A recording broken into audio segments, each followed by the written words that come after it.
Buenos días, bienvenidos a este espacio de entrevistas en CEU News. Contamos hoy con un invitado muy especial. Contamos con Iván González, él es periodista de eSport y está aquí para hablarnos un poquito de lo que es este fenómeno que se ha generado en los últimos años. Buenos días, Iván. ¿Qué tal, José? ¿Cómo estás? Muchas gracias por estar aquí con nosotros, lo primero. Gracias a vosotros por invitarme, es un placer. Y bueno, la primera pregunta, quería decirte qué es esto de los eSports, ¿no? ¿Qué son los eSports y por qué han tenido un crecimiento tan repentino en los últimos años?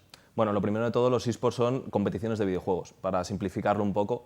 Luego, obviamente, tienen muchísimos matices, no todos los videojuegos son eSports, pero sobre todo es un fenómeno, como dices, que está creciendo muchísimo últimamente a raíz de que las nuevas generaciones es lo que piden, consumen más partidas de videojuegos, gameplays que muchos deportes tradicionales, y fruto de este crecimiento de este público y de las marcas y las grandes empresas, los grandes medios de comunicación, de alcanzar estas nuevas generaciones que no saben cómo llegar a ellos, pues han encontrado en las competiciones de videojuegos una forma perfecta de conectar con ellos.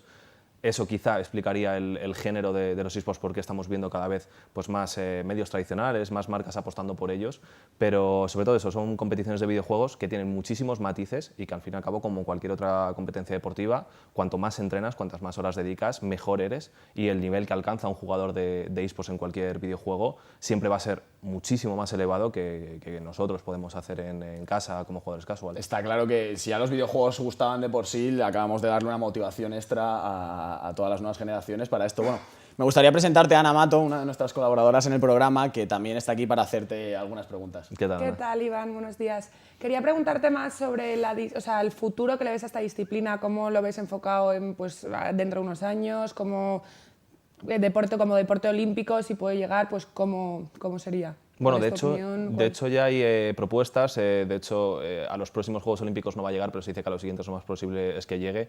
Ha sido deporte en los en los últimos Juegos Asiáticos, algunos eSports, porque como decimos, no todos los eSports muchas veces se habla de como si fueran un deporte en sí mismo, sino realmente es una competencia. Dentro de los eSports pues tenemos League of Legends, tenemos Counter-Strike, tenemos Clash Royale, PUBG, ahora cada vez Fortnite, el fenómeno de Fortnite pues se está yendo al eSport, videojuegos como FIFA, como PES, Clash Royale, creo que ya lo he dicho.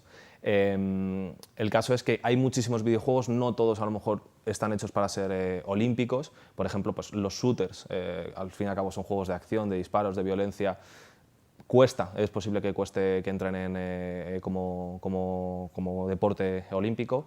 Pero bueno, yo creo que el futuro no puede ser más prometedor. Es una industria que ha dado muchísimos puestos de trabajo a personas jóvenes que saben de videojuegos y que perfiles a lo mejor más, por así decirlo, más viejetes, ¿no? O sea, más personas que a lo mejor no han tenido un contacto de toda la vida con los videojuegos, les es imposible alcanzar esas competencias, pero estamos viendo que hay ahora mismo se están demandando muchos perfiles profesionales en comunicación, fisioterapeutas especializados en eSports, entrenadores, staff técnico. Al fin y al cabo es una industria que está generando muchos puestos de trabajo, y el futuro puede llegar tan lejos como el público quiera. Claro. Que llegue. Y otra pregunta que tengo es, al fin y al cabo los padres siempre han echado a los niños para atrás en el tema de jugar videojuegos, siempre les limitaban mucho a la hora de pues, dedicarse a eso, a jugar a los videojuegos, a todo esto, al ordenador y tal. ¿Qué trabas nos han puesto nuestros padres con eso? Claro, ¿y cómo lo ves? O sea, ¿cómo ves esto hacia los padres? O sea, que tengan que entrenar los niños, al fin y al cabo, pues para competir en algún momento en los eSports, o sea, ¿cómo lo ven los padres eso?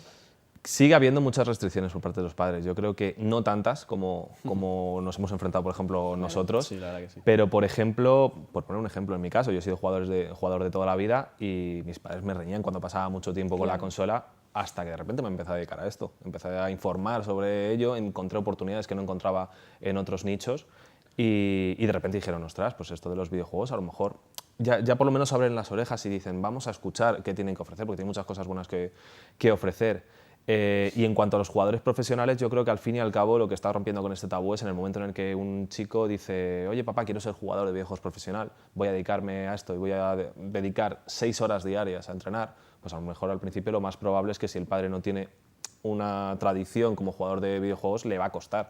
Pero en el momento en el que ve que hay oportunidades, que hay jugadores que están ganando una auténtica pasta como jugadores profesionales, que hay clubes detrás, marcas detrás apoyándoles, que les invitan a viajar por todo el mundo, conocer ciudades y demás, ven que es una salida profesional más. Claro. Y yo creo que poco a poco pues, se va estrechando las diferencias con un deportista tradicional. Al fin y al cabo yo creo que ha pasado con todos los deportes. En el fútbol en los años 50 a lo mejor tú decías que querías ser futbolista y decías ponte a estudiar.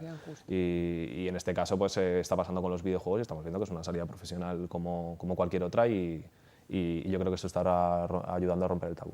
Has hablado, es curioso, porque has hablado de 6 y 7 horas que se pasan entrenando y más. Estos chicos.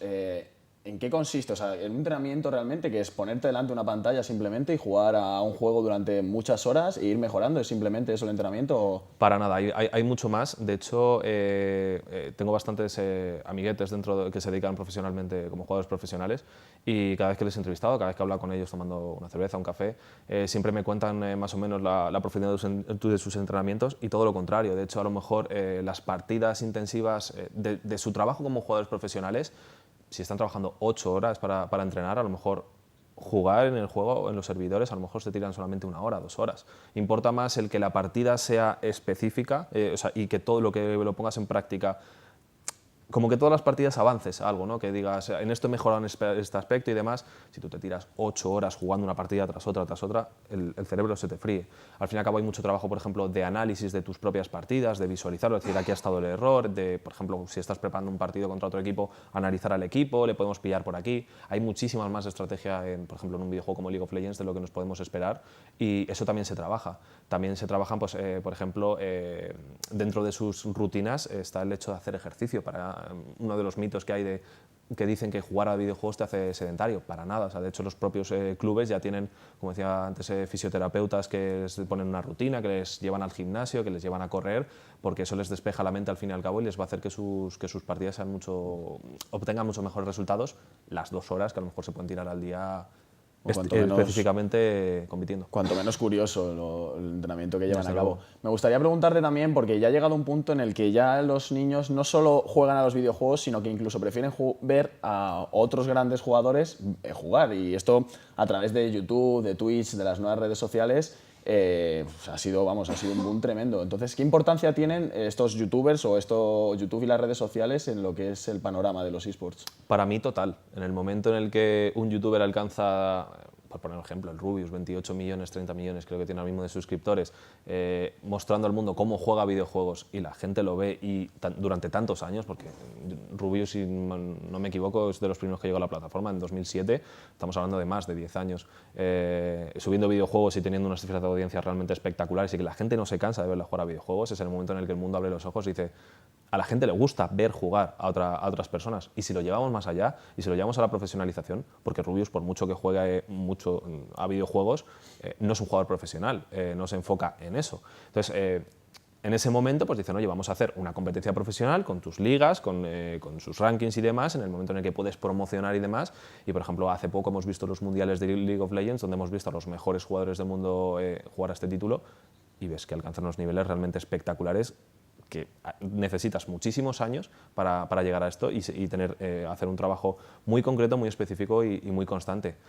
Volviendo a tu pregunta sobre lo que los youtubers han abierto esta puerta, yo creo que la han abierto totalmente. Sobre todo lo que decíamos antes, de cara a marca, de cara a medios, de decir, un chico que está subiendo partidas a su canal de YouTube consigue muchísimas más visitas y muchísimo más alcance que yo con mis noticias o con mis contenidos. ¿Es un deporte únicamente de chicos?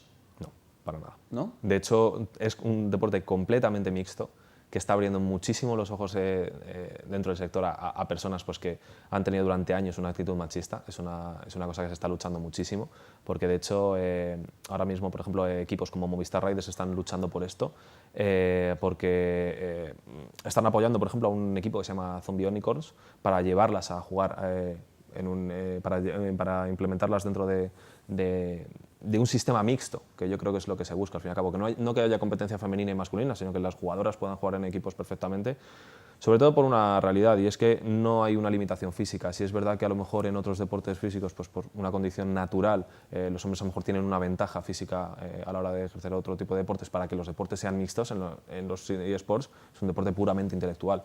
Entonces, no hay ninguna barrera física que impida que hombres y mujeres puedan tener las mismas oportunidades. Se está luchando y yo creo que de aquí a 10 años vamos a ver equipos mixtos. Ya los estamos viendo, pero yo creo que va a ser lo normal. que veamos equipos mixtos. Bueno, para terminar esta entrevista, quería hablar un poquito de lo que es el mundo del periodismo al final. ¿Cómo enfocan las grandes marcas, los grandes medios, cómo enfocan este nuevo fenómeno que son los eSports y qué tratamiento de la información le dan? Yo creo que ahora mismo es un enfoque divulgativo completamente, porque los eSports es verdad que tienen una barrera de entrada brutal.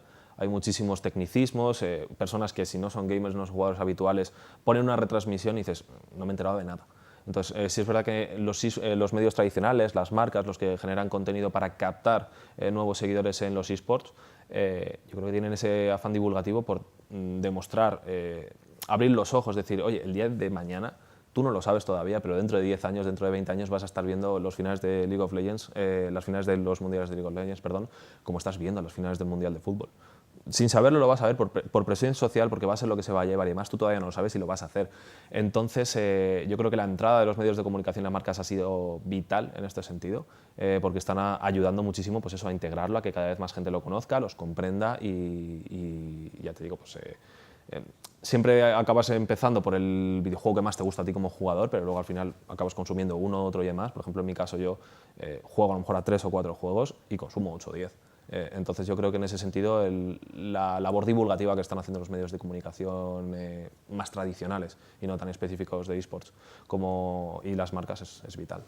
Bueno, pues nos quedamos con ese carácter divulgativo del que habla Iván sobre los medios. Muchas gracias por estar aquí con nosotros, gracias por ayudarnos y explicarnos un poquito más este fantástico mundo que son los eSports. Ha sido un placer tenerte aquí. Despido también a mi compañera Ana Mato. Muchas gracias por estar aquí. Gracias a vosotros. Y esto ha sido todo. Muchas gracias por estar al otro lado de la pantalla. Esto ha sido el tiempo de entrevistas en CEU News.